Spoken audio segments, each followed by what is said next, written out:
It's a dark day. In the NBA, every player went down. What on earth happened on Monday? Injuries everywhere. Let's recap all of the games across the league. Michael Bolton. Thanks, Josh. It's Michael Bolton here, and it's time for another episode of the Locked On Fantasy Basketball Podcast. Let's get to it. Let's get to it, indeed. You are Locked On Fantasy, your daily NBA fantasy podcast. Part of the Locked On Podcast Network, your team every day. Hello and welcome to the Locked On Fantasy Basketball Podcast, brought to you by Basketball Monster. My name is Josh Lloyd, and my favorite pasta is Fettuccine Alfredo. I'm also the lead fantasy analyst at basketballmonster.com, and you can find me on Blue Sky, joshloyd.bsky.social, on Twitter at redrock_bball, on TikTok at redrock_bball, and on Instagram at Locked On Fantasy Basketball. Thank you for making Locked On Fantasy Basketball your first listen every day. We are free and we are available on all platforms. Head across to lockedondaily.com as well. Find the newsletter for your favorite team, the best newsletter for your favorite team. It's there. Sign up. You get it for free. 5 days a week in your inbox. First day of fantasy playoffs for many of you. Hopefully a lot of you. And Jesus, what a day, man. It could have been worse. It could have been worse, but bro. We'll go through it as we do everything, but Kyrie goes down. Who else? Tyrese Maxey gets hurt. That one doesn't appear like it's going to be serious. Jaren Jackson gets hurt. Keyshawn George got hurt. We had Jaden Hardy get hurt, who was replacing Kyrie, who got hurt. I feel like I'm missing a million of them as well. But there was just so many things that happened and went wrong, and players out and everything all over the shop. So yeah, just a crazy, crazy day. It is Shrove Tuesday. That's not how you say that word. Shrove Tuesday. So yeah, pancakes all around. Let's get a little bit of news covered off before we get into these games. Just a couple of updates for Tuesday. Evan Mobley is resting. I did hint at, not Mobley specifically, but I said the Cavs have got a situation where they're so far ahead in the standings and an easy team on deck on Tuesday, so don't be shocked if there is a rest. And there is. So Mitchell returns and Mobley's going to be out on Tuesday for them. Kawhi is playing in the game against the Suns on Tuesday. Bradley Beal's listed questionable for that one. But Kawhi is playing. I thought he would sit, but Norman Powell is out, Ben Simmons is out, and Derek Jones is out. So Kawhi is playing Tuesday and sitting on Wednesday. And then Austin Reeves has been upgraded to questionable. I don't think that he plays, but that's a great sign that he's been upgraded to questionable, because I was a little worried that we'd get him ruled out immediately, which would have set off a few more little alarm bells going off. Let's take a look at some waiver wire trends off the, of course, waiver wire over the last 48 hours. The most added player there is the big avocado, Andre Drummond. And we'll talk about him later, obviously. Some things that are important when talking about his big game today. The next most added player is the easy one. That is Jonas Valanciunas. That is a must-roster player for now, until Sabonis comes back, which we just don't know when that'll be. Davion Mitchell, well, okay. Didn't work out, did it? Now, Mitchell was only a back-end player who was an assists and steals streamer, and then he didn't play today. But I get it, because they had them Sunday, Monday back-to-back, so it did make sense. But these things happen sometimes. Gershon Yabusele, again, I think a lot of the stuff we've spoken about him was proven correct today. In that, I don't think he's a must-roster player, but Monday, Tuesday, back-to-back is a W. Zach Collins, Vooch is out for Tuesday. He could be back on Thursday, so keep an eye on that one. But I'm not convinced we get full Collins is the starter and Smith is the backup scenario. We'll find out, though. And the other one is Quentin Grimes after his big performance. I would think at this point we're just going to add Grimes and sit on him rest of the season, but we're going to talk about that Philly game later on. Of course, the most dropped players, number one there is Ayo Dosunmu. The big fella's out for the year, we know that. Jose Alvarado, like I said the other day, he can have good games, but if you're prioritizing Jordan Hawkins and CJ McCollum and Bruce Brown and Karlo Makovic and whoever over him, it's not good. So I wouldn't bother. Zaire Williams, they got a 3-game week this week, the Nets. He's been really poor the last 2 games. No problem moving on there. Max Christie has been dropped, understandably so. And then the Mavs lost Kyrie today. And then he was replaced by Jaden Hardy, who they lost also. So Christie should be doing more. So I would run and grab him back. People dropped Day'Ron Sharpe, and I also get that. The production from Sharpe was okay, but he still only played 18 minutes. And there isn't a pathway for big minutes unless they just decide to sit Claxton down. But he has been useful in those minutes. So, look, that's a debatable one. And the other one there is Carlo Makovic. That's an easy drop. We don't have any real questions about that one. No concerns. Let's get into the games. There's 7 of them. First one, Portland and the Philadelphia 76ers. We go to Philadelphia and Portland gets the big win. The Sixers, we worried a little bit about this, and I did talk about it earlier on the show today, saying I think the Q might be going into the rack here. I think we might be in some real strife as to some significant tank scenarios, and we talked about Paul George being questionable for today, then he didn't play. And Portland not really doing that. Although Jeremy Grant remained out, the man is allergic to March basketball, as we know. But with him out, Shaedon Sharpe gets more to do. 37 minutes for Sharpie, 20 and 11 with 5 assists. That is 4 big games in a row for Sharpe. If Grant plays and Ayton plays, Sharpe won't do this. But I don't know how that's going to happen. I don't know if those guys are going to play. And Sharpe is on a nice little run. The confidence is back from Chauncey Billups, so we can go back and add him. But what he does need, huge minutes, big usage, and probably above average efficiency most of the time because he's not a big accumulator in the other categories. Simons had 34 and 4 with 6 dribbles. Pretty good game from him. And then there was a lot of hand-wringing about Donovan Clingan. Now, I think, again, most people know my stance on him. And every time I say it, there's always going to be somebody who wants to fight in the thing. You don't know what you're talking about. He's actually really good. He's not. He's not really good. There's a reason he was the third-string center on this team playing 12 minutes a night. Because he's not good, right? He might be good. He's also not bad. He can defend at a pretty good rate, but he's so limited in everything that he does. He can do one thing good. But he wasn't a guy that I wanted to drop. He was a clear hold to me because the 11 minutes in the game before was not a realistic total. What did he play here? 29 minutes. Was he good? Nah.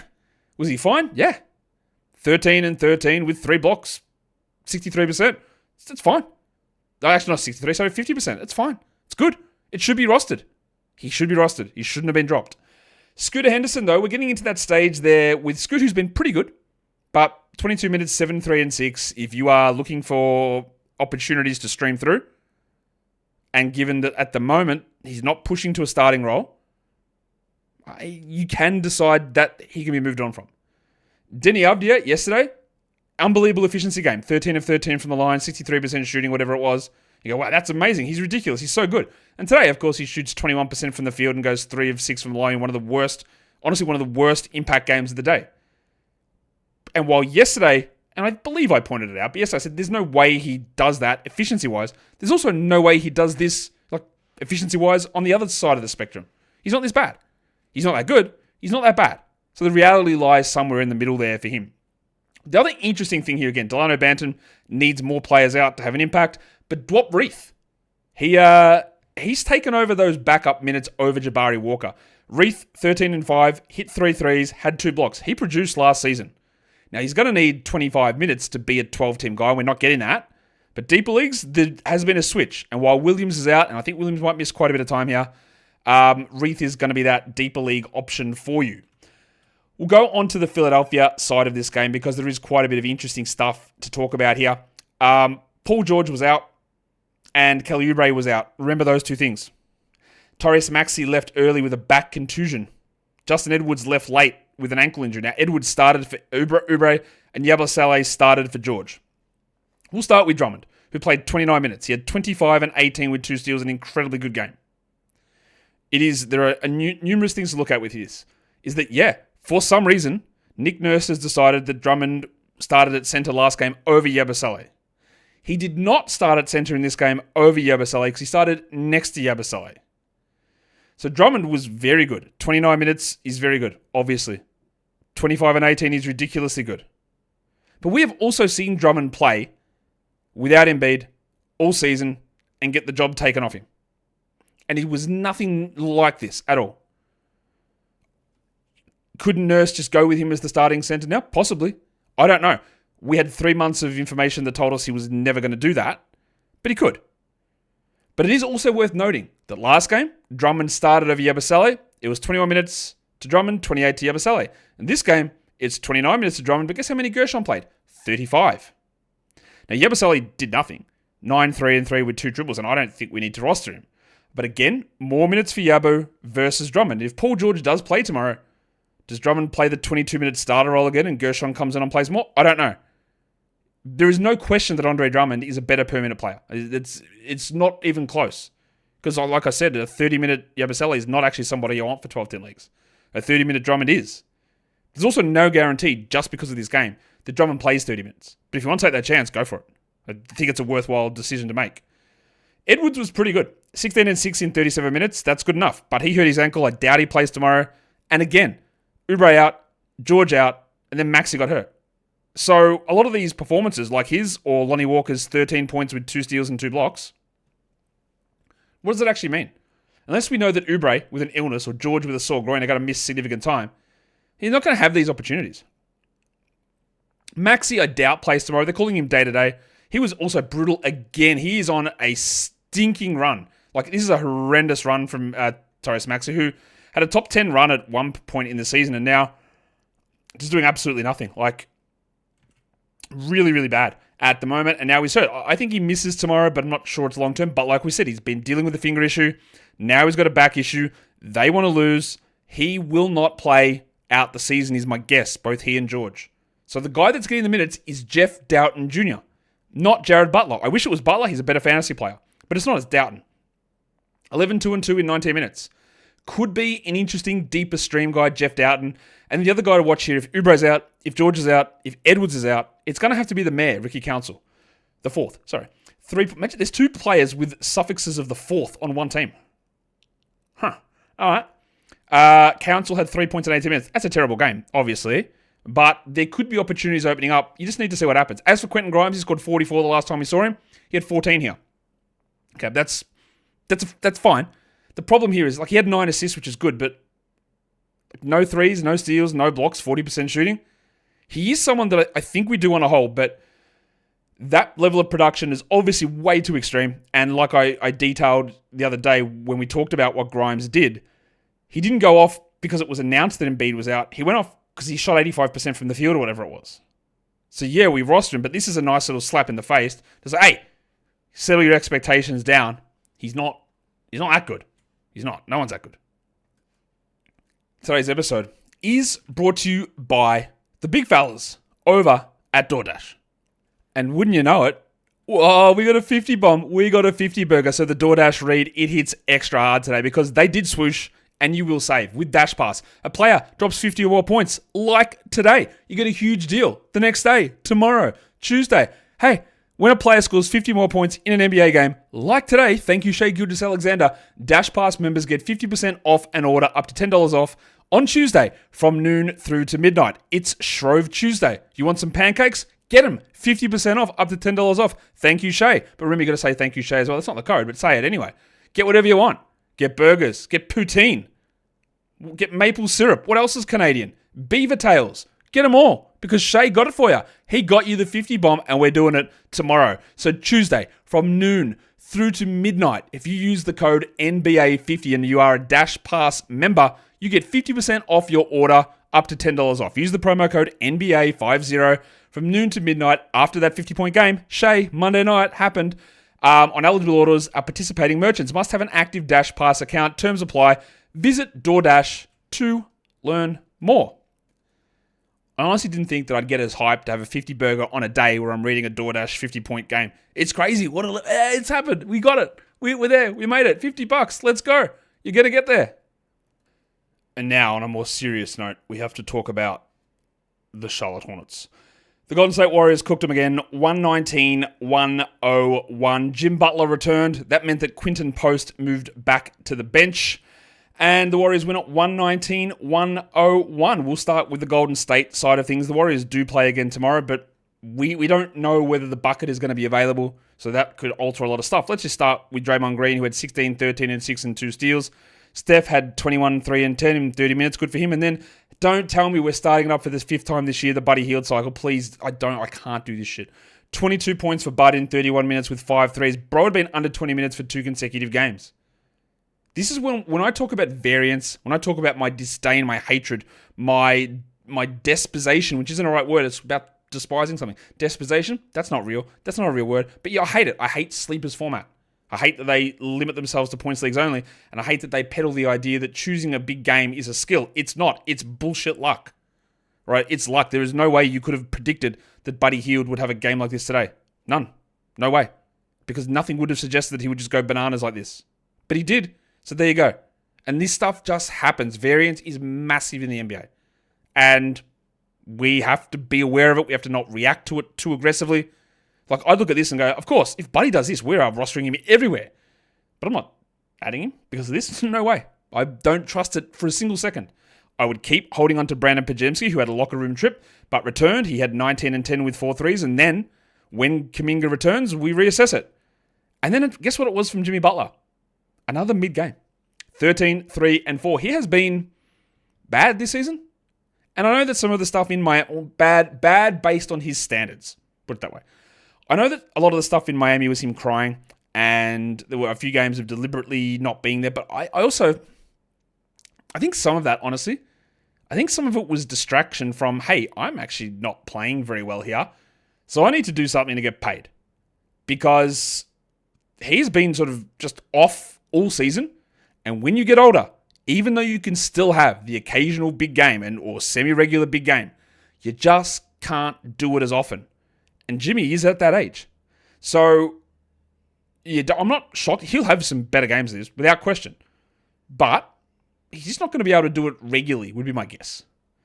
With Hield going off, Moses and Moody played just 21 minutes. He had 5 points. Please, nobody be rostering Moses Moody in 12-10 leagues outside of a Monday, Tuesday back-to-back stream. That is it. And Gaz Payton copped a whack in the mouth in this one. He had 9 points. On the nose, sorry. He'll play tomorrow, though, he said. And then Quinton Post, who had a couple of big games. Butler came back. He didn't do as much. 6 points, 2 threes. Easy stuff. That was easily predictable. Kuminga will come back, and Post literally might not play a single minute. That's possible too. Because it is, of course, the foreseeable future legend Stephen Kerr. What about on the Hornets side of things? Well, I'll tell you what I know about the Hornets, and that at the moment is nothing. Because they're just, they're bad. Yeah. But they're just rolling rotations like it's November. LaMelo Ball, 34 minutes, 25, 9, and 7, 4 threes, steal and a block. Okay, great. Love it. Fantastic. A lot of doom and gloom about LaMelo, but that's bloody good. Mark Williams, people wanted to drop him. 12 and 13, 1 steal, 2 blocks. Is it as good as he has been? No, but it's still really good. And he is still really good. So, I don't know. Will they ever change things and flip the switch? And again, we should love that idea that they're not. But there are also some people who want them to. And go, hey, just do it now. And when your team doesn't really have those high-end prospects sort of getting buried, I don't think you need to be doing it outside of preservation. Like, okay. We'll see what happens. But, like, again, people that complain about too much tanking and that sort of stuff, like, these teams are just rolling out their lineups and they're just not good.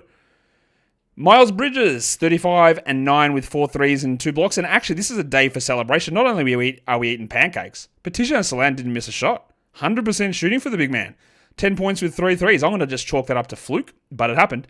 Musa Diabate was the reserve. He was the unused reserve. That's not true. He played a minute and 50 seconds. He's the third stringer behind Yusuf Nurkic, so you can go ahead and drop Diabate. Nurkic, only the 15 minutes. Stream Diabate or Nurkic when Williams is out, but otherwise we're not holding those guys. Nick Smith was absolutely putrid. He had 6 points in 29 minutes, while Damian Bah had 6, 2, and 6 in his 28 minutes. He has been an okay option for assists, but that's realistically about as far as we can go with that, I think. We're going to go on to the next game. It is the Miami Heat and the Washington Wizards. The Heat, unsurprisingly, win it comfortably, 106-90. For Washington, they trotted out the same starting lineup again. Chris Middleton was very productive. 16 points and 3 steals. We love that. But he took 9 shots. He shot 67% and he played 23 minutes. I don't want to rely upon 23-minute Chris Middleton who won't play back-to-backs as a 12-team must. Not at all. And remember, this is the team that we talked about in the schedule preview show they're a 3-game team who plays Monday. No other 3-game team plays on Monday. Now, you could hold them and they play again on Wednesday, but if you do drop after today, that's 2 games in the next 6 nights and you can get other values in. And Middleton, while this is solid, I don't think you want to hold. There was no Jordan Poole again here, no Malcolm Brogdon, and then Keyshawn George left early. Well, not early, he played 32 minutes, but towards the end of the game he left with a jaw issue. 10 and 8, 5 assists, 2 threes, and a steal, and it would have been way better had the shots gone in. He is looking the best of a lot of these fringy players, but it's still, there's a lot of issues with his shooting numbers, and I don't know that he's going to be worth holding this week if you're needing extra games in, especially now that he's hurt. Bilal had 3 points on 17%. That's disgusting. He played 33 minutes, and I think we're done with Bilal. Honestly, he'll have better games, but this is the time to get rid of him. This is the worst schedule period for them. Get rid of him. Get that garbage out of here. I think you can do it with Alex Sarr. Get that garbage out of here. While there's been some flashes at times from Sarr improving, it's not consistent enough. He had 9, 4, and 3. He played 25 minutes. He shot 25%. And again, if you want to play the schedule game, this is the worst schedule in the NBA for the rest of the week. 2 games, that's it. So, you can open that up and get way more value in, and I'm not sure that it's actually going to burn you on the back end. Bub Carrington, same story, 14, 5, and 7, pretty solid, but no pool in this one. How will that impact him? Well, it will, obviously. And then Kispert and Smart did absolutely nothing because, again, they're at this point in their careers, well, it never really happened for Kispert ever, but yeah, Marcus Smart is quite washed, and we'll see what direction they end up going overall. When we go to the Miami side of things, I don't really know how to judge this because Terry Rozier was out. Yep. Sorry, he wasn't out. Davion Mitchell was out, late scratch, and Terry Rozier started out of nowhere. Bro'd been out of the rotation a few days ago. That's a Spoelstra special. And then Khalil Ware out with a knee sprain, which I think might cost him a couple more games. It's a knee sprain. They play Wednesday, then there's a weekend back-to-back. I think Friday, Saturday back-to-back, actually. So knee sprain, I would guess he misses some time. So debate whether you want to hold. It gets iffy, right? And they started Kevin Love. And then Kevin Love came in. He played 12 minutes. He had 9 rebounds, and then he just never saw the court again. In fact, let me have a look at his actual run. Yes, he played like 8 minutes or so in the first half, and then 5 or 6, whatever it was, 4 or 5 in the second half, and that's it. Never came back. Don't really get the point of it. He had 9 boards, whatever. We had an interesting game from Pala Larson, 16, 4, and 5. But like I said, there's no Wiggins, there's no Ware, there's no Mitchell, there's no Huckes. All 4 of those guys could be back. They literally could all play in the next game. So what we see here, like Bam and Hero, safe. Bam, 19, 15, 5, great. Hero, 16, 3, and 6. You hope for a little bit more, but whatever. But like Kyle Anderson went off. He played 25 minutes. He had 4 points only, but a true Anderson game. 5 assists, 3 steals, and 2 blocks. That's really useful, but he could play 4 minutes in the next game. Hayward Highsmith was pretty useless. 8 points, 2 threes, 1 steal. We do not roster him in 12-team leagues. Rozier had 15, 5, and 5, which is good, but bro's been in Siberia, so I don't really think we can bet on him doing it again. And then Duncan Robinson had 17 with 3 threes, which is fine as a points and 3 streamer, but again, look at all those dudes who have to come back. Alec Burks started again. He had 9 points with 3 threes, which is like inadequate if it's a 12-team league and fine if it's a 16. But we are talking a rotation that is not likely to look anything like this in the next game. Plus, they're not going to play Washington in the next game, which is clearly a big boon to them here. We'll come back and cover off a couple more of these games, but today's episode, it is also brought to you by Open Phone. When you run small businesses, you wear a lot of hats. Your personal phone can merge into being your business phone. That can lead to a lot of problems with burnout, things like that. And just keeping a track of everything is tough. That's where Open Phone comes in as the #1 business phone system designed to help you keep your work and personal life separate. For just $15 a month, you get complete transparency and visibility into everything that is happening with your business phone number. Open Phone works through an app that's on your phone or on your computer, and it integrates with tools like HubSpot and hundreds of others. It uses AI-powered call transcripts and summaries, so straight after a call, you know the action points, you know all the takeaways that you need out of that, and if you miss a call, well, it can deliver an automated message so you never miss that opportunity to engage. Right now, Open Phone is offering 20% off your first 6 months when you go to openphone.com/LockedOnNBA. That is openphone.com/LockedOnNBA for 20% off for 6 months. Openphone.com/LockedOnNBA. And if you've got an existing number with another service, Open Phone will port them over at no extra charge. Now let's get into a game which was absolute ripper. The Hawks win it at the buzzer. Dyson Daniels, Karis LeVert, they team up, they get the win. And they knock off the Grizzlies, the Hawks do. 132-130 is your final score. Atlanta made a change in the starting lineup. I actually don't know that they've made this official yet, but Domi Barlow, the Trojan, is being converted off a two-way into a full-time contract. So they started him over the night watchman, Mohamed Wayayugeh. And Barlow started, but not all game because he didn't start the second half. Who did they start in the second half? I'm trying to remember in my brain. Who was it? Terrence Mann started the second half. So let's take a look at how this game played out, because after a run of some horrendous performances, Zach Ricochet popped off. 27 points, 5 threes, 4 steals, 1 block. But the 4 steals are great, obviously won't hold. In true Ricochet style, when he has a big game, you immediately go, hey, how did he shoot? Oh yeah, 84%. All right, numbers which just will never stick. I think that's 4 times he's done it this season, where he's had insane shooting nights where he doesn't miss, and the next day he goes 1 of 8. So that's great. It's a very good game.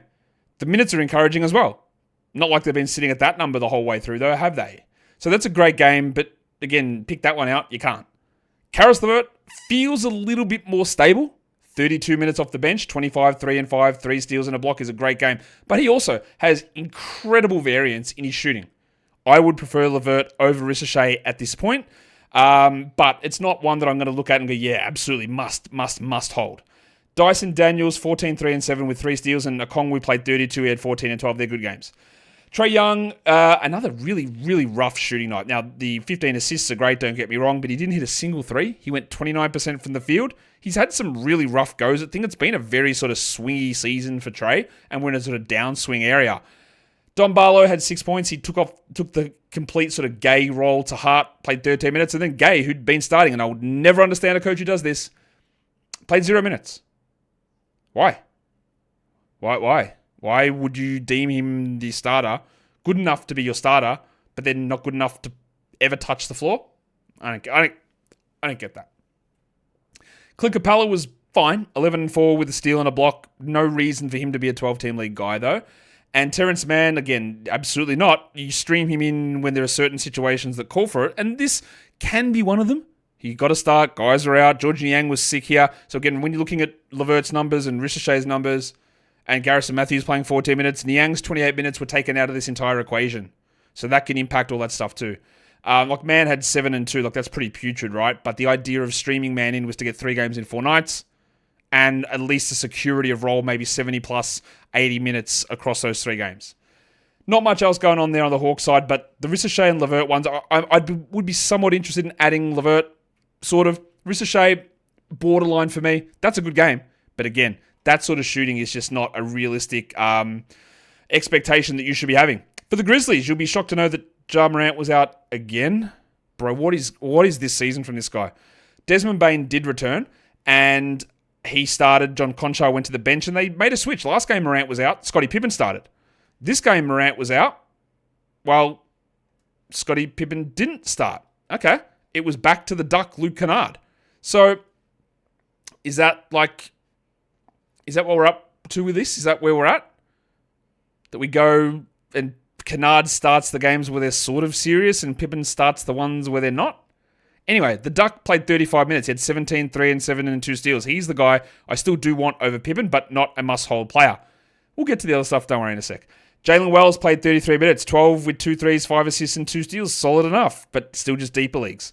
Zach Edey started 27 minutes. That's with Santi Aldama out. So how do we trust those minutes? The answer is we probably don't. 15 and 5 with a block is very good, though, from Zach, that they are good numbers and they're useful enough. But is it only because Aldama was out? Or does that not even matter because Jaren Jackson lasted 1 minute and 39 seconds in the game? He rolled his ankle. He had zeros all across the box score and didn't return. Now, they only labelled him doubtful to return, but, this is the Mount Rushmore of terrible injury reporting teams, so I don't know what the hell Memphis is going to do about this. So if Jaren is out, well, Aldama and Edey and Clark are going to be your 3 big men that play. So that does boost Zach up. It boosts Aldama up a lot. So if you wanted to make a grab of Edey, Aldama as well, this is the situation. But I just don't know what happens here because I just don't know what Jaren's status is going to be. Jalen Wells would also get a bump, as would Vince Williams, who pushed to 25 minutes. The good thing about this is we know now that Vince can play 25 minutes after the ankle injury. He can play 25 minutes. So the games where he goes back and plays 20, it's not a restriction thing necessarily. It's a hey, this is where you fit in the rotation. Vince had 15, 3 and 3 with 3 threes. But if they could go that direction, if Aldama's out and if he could push to 29 minutes and be useful enough, Vince Williams. I don't think we get there, but it's something to watch. Desi Bane, a casual 35, 10 and 10 triple-double. With Jaren out and with Jar out, he had to expand his game, and he did. And that's awesome. But obviously the big news here is Jaren being out. We got 28 JJ Jackson minutes as well.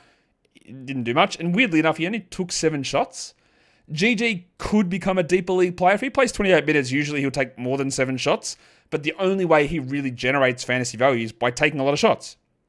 And you would have thought this would be a good spot for it. No Jackson and no Morant and no Eldama and no Jaren, obviously, like I said. But it didn't happen.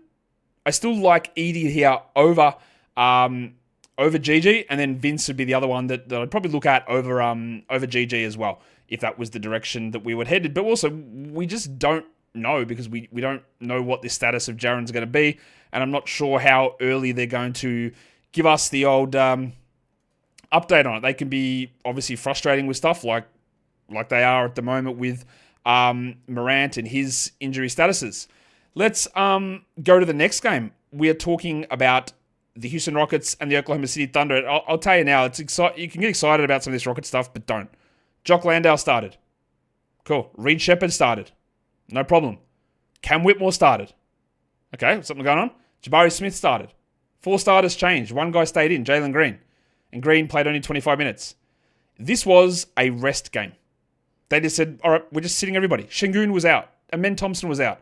Fred VanVleet was out. And VanVleet might not play tomorrow. Tari Eason was out. Dylan Brooks was out. So whatever you want to talk about here, Cam Whitmore had 27-11, 2 steals, 2 blocks, 4 threes. Great. Doesn't matter. Reed Shepherd, 25, 2 and 5, 2 steals, a block, 3 threes. Great. Also, doesn't matter. N'Faly Dante. Oh, who? What? Yeah. 10 and 9 with 2 blocks in 19 minutes. Keep an eye on him. Interesting player. Out of college, some really good fantasy translations as well. Just no opportunity, and it's probably not going to ever come, at least anytime soon, but just keep an eye on that. Jabari Smith, well, he couldn't actually rise to the occasion at all. 11 and 8 with a block. He is not a 12-team guy. But all of these guys, Şengün, Thompson, Eason, Brooks, will all play tomorrow. VanVleet, debatable, but that doesn't mean that Shepherd's going to be the guy. That doesn't mean Whitmore's going to get to do anything. Aaron Holiday had 14 with 4 threes. Honestly, chuck nearly all of this out, except that it's good to see Whitmore do it. It's good to see Reed Shepherd do it. It's good to see a little flash from N'Faly Dante, and means nothing for the rest of the season. It means nothing for tomorrow, would be my guess. So, while that's great, we love to see those games, and if you were able to jump on them as single-day streams, good luck to you. But there's no long-term valuation here. On the Thunder side of things, they went back to the double big lineup. So the Hong Kong match was Carson Wallace moved to the bench, and Chet started next to Hartenstein. We'll start with the 2 big men. Chet played 30 minutes, 11-11, 4 blocks. Fine. Could be better, but fine. Hartenstein, 8, 5, and 6, 25 minutes stealing a block. Also, borderline okay, but not great. I would still hold Hartenstein in category leagues. In points leagues, you have a look at what he's doing the last week or two. I'll gather that it's not that far off what the players on the waiver wire do, and that means he becomes droppable. As for Wallace, with Isaiah Joe also out, Wallace played 32 minutes. That's 2 really big ones in a row from Kaysen. 14, 5, and 4, 3 steals and 2 threes. Great game. I don't really trust it outside of steals streaming, but that's very good. Like I said earlier in the DoorDash ad, Shea dropped 50. 51, exactly. That's a 4th 50-point game from Shea this season. 51, 5 and 7, 5 threes, 30 field goal attempts, 60% shooting, ridiculous. Jalen Williams had a locker room trip but returned. 24, 4 and 3 with 4 threes, big games. Aaron Wiggins had the game finally where it wasn't good. 8 points on 33% with 7 rebounds and 2 threes, and you know my thoughts. He remains a stream guy, not a must-roster guy, same as Lou Dort, who had 11 with 3 threes. Caruso only played 5 minutes. That's why Wallace was able to play that much. Caruso went to the locker room and never returned. And we didn't get an update. That's about the 17th injury he's had this season, and I jest, but it's not far off. So if you decided that Caruso was going to be someone you were taking a chance on, he was improving because he was. I don't think we need to hold on. It's just another setback, another situation of where this team is just, it's frustrating to try and keep a track of where all that goes. All right, let's go on to the next game because this is one with some pretty significant sort of, ramifications. It's Sacramento and Dallas. We'll start with Sacramento here because that's the road team. They cooked them 122-98. There was no Sabonis, so Jonas Valanciunas started. He only played 23 minutes, but 14 and 9 with 2 blocks. Perfectly fine. As long as your expectations aren't too high, you'd love that. It was an absolute disaster class from Keon Ellis. Disaster. Now, I said that I think you should go and grab him with Sabonis out. I didn't expect, and again, these things happen, right? This is not like, hey, oh my God, why didn't anybody predict that he'd be a 0% shooter? Because you couldn't. It's a dreadful game. He had 2 blocks, so there's a small saving grace. But 0 points, 2 rebounds, 1 assist. It is, again, a reminder that Keon Ellis is not that good. He is fine. He is solid. He is a good defender, but he has many off games. And what you want when you have Keon Ellis is an ability to have a floor level that gets raised. And that was this situation, and it did not work. I'd be inclined to hold on to him, honestly, because this stuff happens. But I also get it if you want to rage drop him. I get that. DeRozan had 20 points, but just a weird sort of empty game. Trey Lyles, a nice little deep league game, 9, 9, and 6. And Levine and Monk and Murray, they did their thing, but they didn't have to play that much. 23 minutes for Monk. He had a locker room trip, but he was fine. 18, 5, and 3 for Murray, and 22, 3, and 2. And we're going to see all these guys get bumps without Sabonis. But this game was so easy, nothing really needed to be done. We also saw Skal Labissière play. He played 4 minutes, didn't score, but it's his first action since 2019, amazingly. But the big story and the big one that's going to have the ripple effects going forward is going to be the Dallas side of this, because obviously there's still no AD, there was no PJ Washington, there's no Daniel Gafford, there's no Derek Lively. They made a change there, and Moses Brown has gone. Dwight Powell started, and then Kessler Edwards started with PJ Washington out. And they also made another change, moving Max Christie to the bench, so Dante Exum could start. Thank you, Jason Kidd. But then Kyrie got hurt. And yeah, Kyrie played 9 minutes for 7 points. And I don't know. I don't believe we've had any sort of update on this at this point. But who knows? Because it was one of those situations, very, very similar, by the way, to what happened to Paul George in the preseason, where he had the knee buckled backwards and suffered the bone bruise. Also, I believe it's very similar to something that happened to Paul George as a member of the Clippers when he had that happen towards the end of the season and cost him time. It was a knee hyperextension. They're calling it a knee sprain, never a good sign. If there is a torn MCL, PCL, ACL, meniscus, or a bone bruise involved, I'm not going to be shocked. I think there is 0 chance Kyrie Irving plays this week. I would think that this is a minimum multi-week injury. And I would say that the odds of him playing this week are much longer odds than him being out for the rest of the regular season.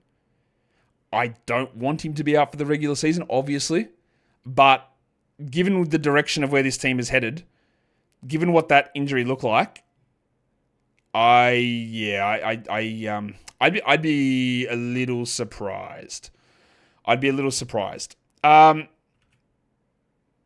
Yeah. So let's talk about what actually happened and what we make of it. Because the guy that started the second half for Kyrie Irving was Jaden Hardy. And he usually would get a big pop if Kyrie and Luka were out. But guess who got injured about 2 minutes into the second half? Jaden Hardy, with what looked like a pretty significant ankle injury. He has had many ankle injuries in the past, so I almost think we write him off. So what's going to happen now? Najee Marshall, I don't mind the ad. 18, 5, and 6, 2 steals. I'd probably look to do it, honestly. Spencer Dinwiddie, he is definitely washed. But if he didn't shoot 17% here, this would have been a very good game. 10, 3, and 6 with a steal. He is going to have horrendous games. But I think both Najee and Spencer Dinwiddie are 12-team ads here. Dante Exum, probably not. Clay, holy I haven't done this for a while, but Clay, what is going on, my guy? 3 points in 25 minutes. He has shown an uncanny ability, Clay, to not ramp up his game when players are out. They started Dwight Powell, who played under 10 minutes. The big question here is going to be, so Christie, Marshall, Dinwiddie, all 12-team ads. Who I think is the best guy to add short term? It's a tough question. It's probably Dinwiddie. And then it's probably Marshall, then Christie. But I think they're all options. The next question is going to be at center, because the guy that started the second half signed this morning on a 2-way contract, and his name is Kai Jones. He played 34 minutes. He had 21 and 8. Now, again, 90% shooting is not real at all. It will not be that way. He won't shoot that well. He won't be that good. The question here is going to be, can he play these minutes? So, I guess, if PJ is out, he could. The next part of it is the contract part, and we do not know how Dallas will handle this, because this is what the story is. He is on a 2-way contract. It's different to Moses Brown. Moses Brown was not eligible to sign a 2-way contract. So that is why Kai Jones is here. But Kai Jones cannot play every game. Kai Jones, before today, had a maximum of 12 games that he was eligible to play for the rest of the season. So theoretically, they could play him the next 11 games in a row, and they'd hope that Lively or Gafford or Davis or someone is able to return. But if they do play him 11 games in a row, they cannot replace him because the deadline to sign 2-way contracts is today. So if his 2-way days expire, he can't be converted into a full-time contract. They can't cut him and sign another 2-way guy. So that roster spot then becomes dead. Again. So I have no idea how they're going to approach it. It could be that they just roll with him, starter, next 2-3 weeks, roll with it and get good value out of it. And then by then, maybe someone else has returned. So I would be okay grabbing Kai Jones just because somebody has to be available here. But he might be on the every other game on-off scenario. But grab him. And then see what happens. He's not a good player, but there could be an opportunity just because of who's available and who's not to do something. But that is the contract situation. He's got 11 games left he can play. He can play them whenever, but they can't play him 11, cut him, and sign somebody else. They can't do that. He is their final bullet that they could do until we get to April the 10th. And then they can sign someone for 4 days. That is all they can do. So that is the contract situation around this Dallas team and the complications it brings us from a fantasy point of view. Let's go to the final game of the day. The Detroit Pistons smack the Jazz 134-106 is your final score. Detroit getting the win despite the thick Hogsman Tobias Harris not being available for personal reasons, and Isaiah Stewart was ruled out before the game as well. For Detroit, they started Leaky Beasley. Beasley played 33 minutes. That's fine. Not his best, but that's okay. 15 points with 3 threes and nothing else. But we know what he is. He's a points and threes guy. He does that at extreme volume. They didn't go in big numbers here, 35% shooting only, but overall, he did what you wanted. Dennis Schroeder didn't. Well, maybe, depends what you wanted. 7, 3, and 4. He is not a 12-team league guy. Nor is Tim Hardaway, despite a solid 13, 3, and 2. What we got with the big guns putting up big numbers. Cade had 29, 9, and 4. And the other thing that is, again, we've seen this a few times. Tobias Harris goes down. Asad Thompson plays more. 30 minutes for Thompson. 17, 6, and 5. 3 steals and a block. 100% shooting from the field. 100% shooting from the line. It's a great line. But it also makes it even more infuriating that he plays 25 minutes a night other nights because it's not a conditioning thing. It's a, we don't want to play you anymore thing. So remember that those games that he's playing those limited minutes is not because he can't. It's because they won't. So this is great. He's really on a good run now. But those minutes continue to suppress.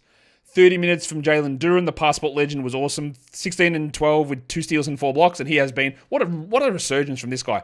After a horrendous start where he was getting minutes split with Stewart, he wasn't doing anything, he was terrible. And now he's like a top 30 player. He's cooking. Unbelievable stuff to turn your season around because he was legitimately terrible. The Utah side of things gets a little bit more confusing because this was the good team that they're going to play this week. And that's unfair. Pistons are a good team. But this was the good team they were going to play, and Markkanen, Collins, and Clarkson still didn't play. We are getting perilously close to, I think we may have seen the last of them. I will be very surprised. It won't make any logical sense, but many things in the NBA don't make logical sense. It wouldn't make any logical sense for me that Markkanen or Collins or Clarkson would come back for a game against the Wizards, or the game after against the Raptors, or the game after against the Sixers. That would make no sense. But maybe they're legitimately hurt. They're not. This has been happening since November, but maybe they are, but they're not. I also think that Kessler is probably going to sit out the next game. I think that Sexton is going to sit out these games. I don't know that for sure. So therefore, we have got 3 absolute battles of the shit heaps going to happen. So you go and grab Kyle Filipowski. Now, Filipowski didn't play a huge amount of minutes here. 24 minutes. He had 25 and 8 with 4 threes. I have talked about this guy all season, saying he's got a great fantasy game, but he needs the opportunity. It's here. Grab him. Sexo played just 20 minutes. He played 17 last game. Now, he scored well, but that's not enough, man. I don't think you necessarily need to hold him. Well, Kessler was whatever. He had 2 early fouls, but played 28 minutes, 14 and 9. Like, it's a fine game. Just be prepared. I don't know this for a fact. In fact, I'm just trying to guess as to what they're going to do. I'm not sure we see him rest of the week. Keontae George had 12, 3 and 3. Pretty poor game from him. And Isaiah Collier, Another like mid-game. Now, Collier's been someone I've talked about for weeks and weeks and weeks. But we're getting to a stage now, his production is dipping. And we are in the fantasy playoffs. For some, we're in the end game. And while the numbers, like, they're not dreadful, 11-3 with 2 steals, like, it's not horrid. But it's not great. And to me, Isaiah Collier right now is in that group of guys you can move on from. You can drop him. So I think probably Conte George is there too, where you just drop him. And if they're your worst player and you're streaming that spot through for more games, it'll work out for you in the end. Because even Collier's assist numbers have started to fade. His shooting numbers have dropped. It's just not happening. KJ Martin played only 18 minutes. Filipowski got more minutes. Interestingly, they played him at the 4, which is really a key to unlocking him more versus just only doing it when Kessler is out. And Sensible only 16 minutes, although he will probably play more next game. Now, it is also worth remembering, last game, everyone was very much frothing over Oscar Tshiebwe. He had 1 point in 6 minutes. Now, Tshiebwe will get more opportunities this week if my assumption does pan out, where Kessler, Collins, Markkanen, you know who I mean, Clarkson and Sexton. If those guys don't play, then Tshiebwe's going to have to do more. But it's nowhere near a guarantee. But they're going to be a disaster. Filipowski is the guy that I would add over almost anybody. Honestly, if I had to make the call, and I probably will in some leagues, do I drop Collier to add Filipowski? I might do it. I think, I don't know if Collier's topped out, but it sort of feels like he's topped out. It sort of feels like this is it. This is what he brings. It's been okay. Some of the numbers have cooled, and I'm not seeing any elevation for it. And that's a sign for me of like, yeah, okay, let's maybe see if we can do something else there. That's sort of how I'm feeling with that. Let's go in now and give out some lines of the night. The monstrous, it's the DoorDash legend. It has to be. Shai Gilgeous-Alexander, another 50-point game with 5 rebounds, on 60% shooting, with 7 assists and 6 dribbles. A ridiculous game. Your waiver wire line of the night and your young gun of the night is the same player, and it just doesn't matter because it's Cam Whitmore. 27, 11, 2 steals and 2 blocks. But it doesn't matter. His big game, Reed Shepherd's big game, they don't matter. Because these guys are all going to be back, maybe not Fred VanVleet, in the next game, and they're not going to have anywhere near this level of opportunity, so don't worry about it. It's great to see. It just, I could be, maybe I'm just completely wrong. I don't think I am, but I could be. The dud of the night, it's got to be Denny Avdia. You go out there and you put up 9, 6, and 4, you're highly rostered, and you shit on both percentages and bring no defensive stats. You're the dud of the night, my guy. And that's the end of the day. I hope you guys enjoy your pancakes on Tuesday. I hope you didn't get absolutely massacred in the bloody Red Monday that we suffered today. Kyrie, Jaren, they're probably the 2 biggest ones, but they are 2 huge names to lose out on today. Many others going down. Hopefully nothing else significant. They're the 2 big ones, though, and we talked at length about Zach Edey and about Spencer Dinwiddie and Najee Marshall as potential replacements, and then whatever we do there with Kai Jones in Dallas as well. If you want to give me a bit of a Kai Jones, we'll give it a thumb here, give it a comment, leave it down below. Keep yourselves going positive. Hey, if this is the first day of your playoffs, and yeah, you might have got dicked hard, that's true and that's bad. But you know what can happen tomorrow? We hope it doesn't, just in case you've got these players. But if it happened to you, it could happen to your opponent. You never know. You might have been in a situation also where maybe you lost Wemby and you went to the playoffs and go, what am I going to do? And then your opponent copped that. Stuff changes so fast. Just keep putting in the effort, keep trying to do what you do, and see where we go. Guys, we are done here. Thank you so much for listening, everyone. See ya.